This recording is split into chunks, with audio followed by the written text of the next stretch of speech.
Graça e paz, meus queridos irmãos. Hoje nós estamos diante de um novo tema chamado oposição, sugerido pelo Presente Diário. O texto básico é o de Neemias, capítulo 4, versículo de 1 a 9. Muito bem? Então eu espero que vocês, com a Bíblia em casa, vocês leiam esse texto, que nós vamos, durante a nossa fala, relembrá-lo, tá bom? Esta história de Neemias capítulo 4 é uma das lindas histórias da Bíblia e uma epopeia de lutas com lições de lideranças em tempos de adversidades. Assim, é um livro de liderança para a igreja, para a família, para um grupo social ou para uma nação, principalmente para os que são cristãos. É isso que a Bíblia nos apresenta. Consideremos, primeiro, o líder que não está dentro de uma redoma ou bolha para apenas assistir o que pode acontecer. Neemias não é essa pessoa. Neemias mostra-se preocupado e ocupado em fazer e em querer mudar a situação do seu povo. Estamos, por exemplo, em épocas de eleições municipais, de executivo e legislativo, de cada município do Brasil. Então, eu fico cá a me perguntar, que tipo de líder ou de líderes são esses candidatos? Qual é a motivação deles? Em que eles estão pensando? Em seu próprio bem e no afortunado emprego que almejam?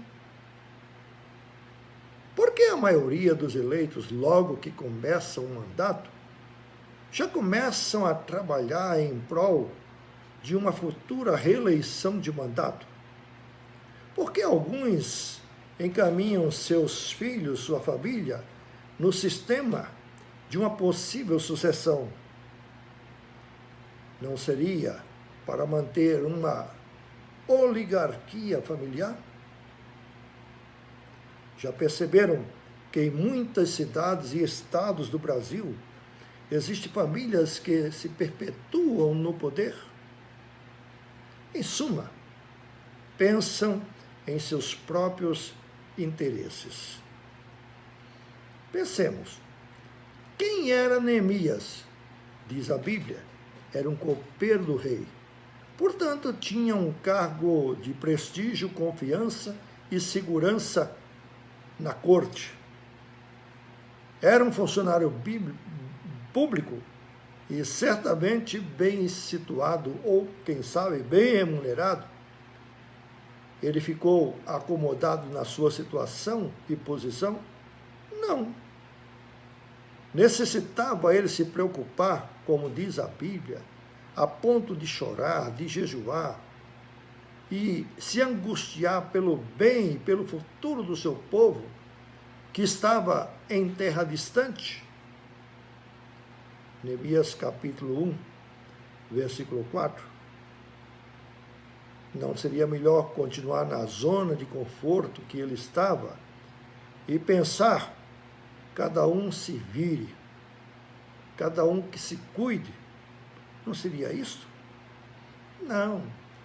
Neemias conseguiu do rei autorização e liderou um grupo de pessoas, de judeus, em um empreendimento faraônico e até miraculoso. Sabe por quê? Porque ele iria reconstruir a cidade de Jerusalém, que há dezenas de anos estava em escombros. Pergunto, não seria melhor ele ficar e permanecer em sua zona de conforto?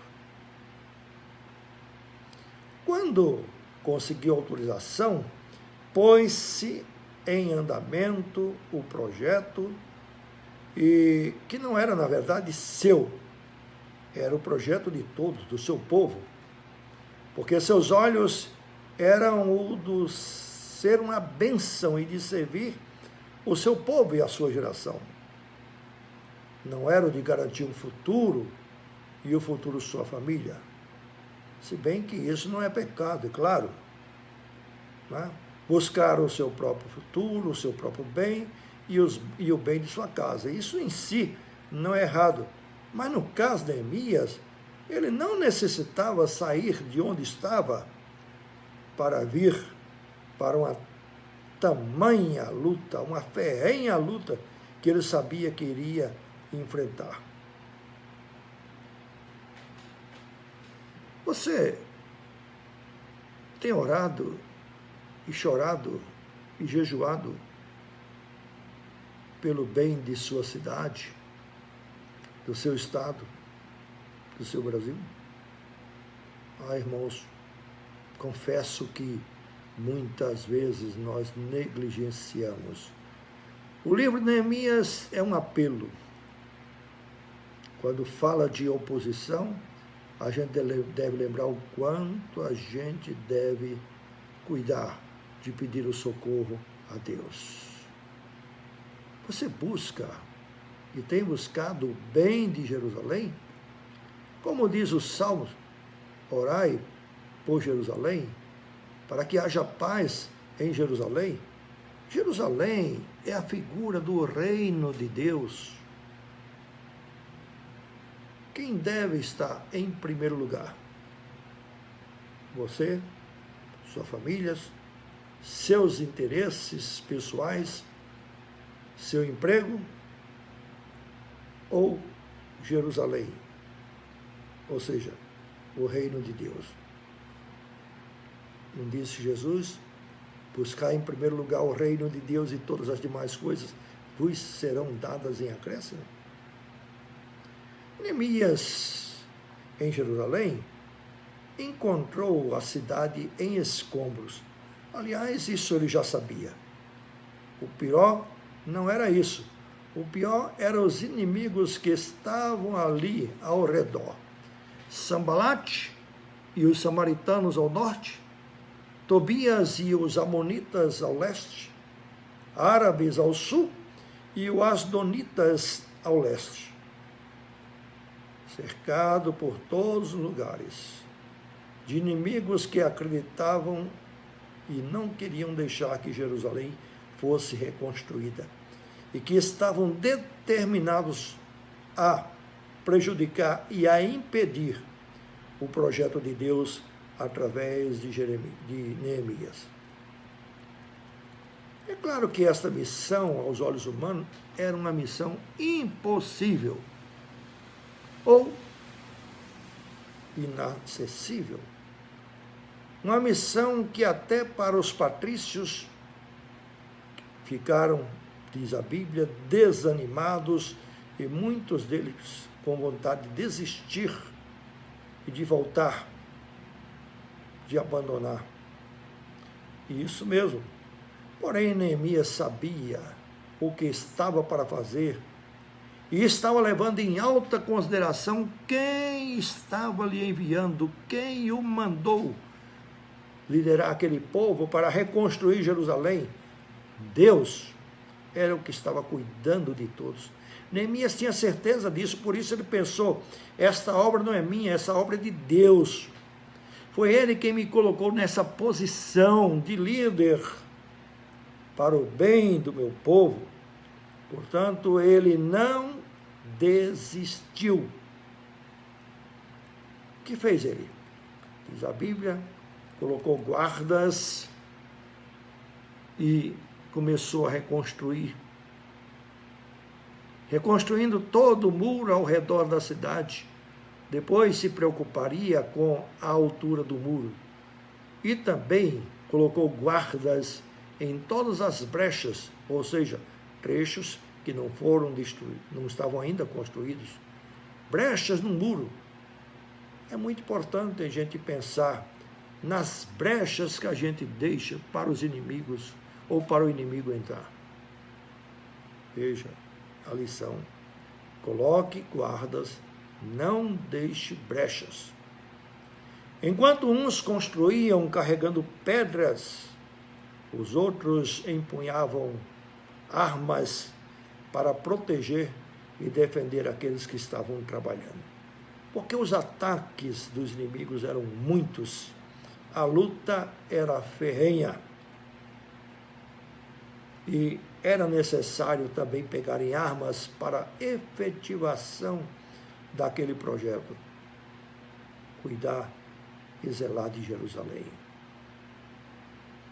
Eram cerca de 40 grupos que Neemias distribuiu entre o povo. E esses grupos, por ele administrados, para construir aquilo que os inimigos coligados juravam entre si, dizendo: nós não vamos deixar eles fazerem essa reconstrução, de modo algum. Então diz o capítulo 4, no versículo 7. Neemias, então, ordenou ao povo e eles começaram a fechar as brechas. Não deixe brechas para o inimigo entrar e fazer o que quer.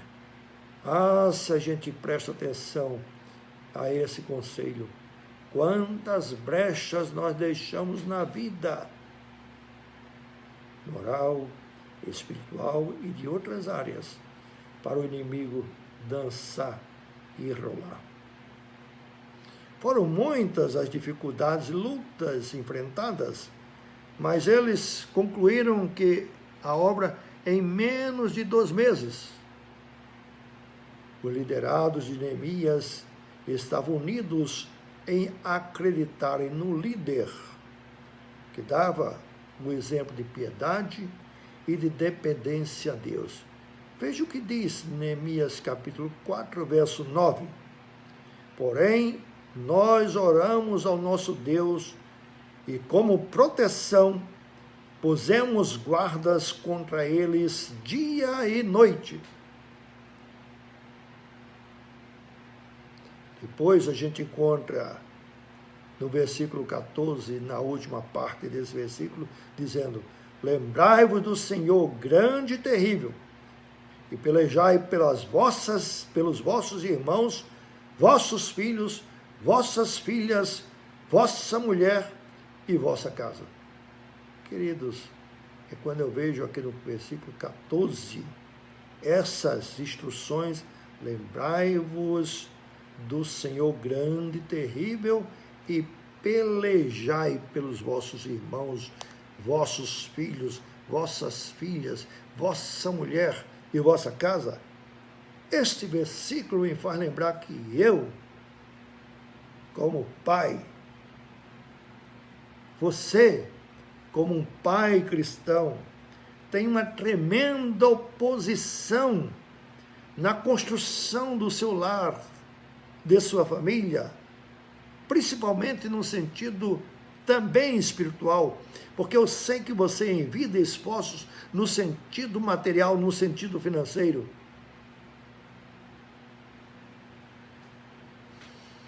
Esse versículo nos diz do cuidado que devemos ter com a criação de nossos filhos. Se este é o caso, preste atenção. É como diz em Efésios capítulo 6, nós estamos não numa luta contra o homem, mas sim contra os principados e potestades. A batalha é renhida e a batalha é principalmente espiritual. Ou como diz na carta de 1 João, quando fala que nós temos, e o cristão tem 3 inimigos: a carne, o mundo e o diabo. Neemias é também símbolo de um pai que Deus colocou na liderança de sua família para construir e reconstruir a sua casa, a sua família. Neemias disse: coloquemos guardas dia e noite. Capítulo 4, verso 9. Muitos muros das famílias estão ruídos ou ruindo. Diz um, meus filhos não me obedecem. Diz outros, meus filhos não me escutam. Tem outro que diz, larguei mão, Deus dará a quem madruga, diz o ditado. E não largue a mão, é o complemento do ditado. Não largue a mão. Deus dá a quem madruga, mas não largue a mão. Veja que inimigos têm seus filhos, como você também tem a carne, ou seja, a sua própria natureza, que é decaída, egoísta, hedonista, ou seja, dada ao prazer, é pragmática e imediatista. Claro, que quer tudo ao seu gosto. Veja isso. O outro inimigo, o mundo. Quem é que eles escutam? O tempo todo que eles estavam construindo o muro, estavam os inimigos falando, não adianta, nós não vamos deixar, não adianta, é muito difícil. Apresentando as dificuldades, quem é que os nossos filhos estão escutando? A sua turma, os seus colegas, a mídia, a TV, principalmente a internet, que está ao seu alcance, e muitas vezes, em muitos lares, filhos pequenos usando-a sem limite, sem fiscalização dos pais. Terceiro, o diabo, que como e tal qual os inimigos de Neemias estão caçoando, dizendo, está pensando que eu sou besta, que eu vou deixar vocês assim, quietos e reconstruir as coisas de graça? Não, dica de não. O diabo está falando assim, como diz a Bíblia, ele anda ao redor de vós, rugindo como um leão, esperando que possa tragar. Percebam, meus irmãos, a oposição e o que você enfrenta. Não baixe a arma. No capítulo 13, você pode perceber, no livro de Neemias, que Neemias faz pelo menos 10 preces ao Senhor. Não queira lutar com as armas da carne, mas sim com a armadura de Deus, porque é a única oportunidade e o único meio que nós temos de vencer a tremenda oposição. Que a graça do nosso Senhor e Salvador Jesus Cristo, o amor de Deus, o Pai, seja convosco, com a sua casa, com nossa cidade, com o nosso Brasil, com todo o reino de Deus. Em nome de Jesus, amém.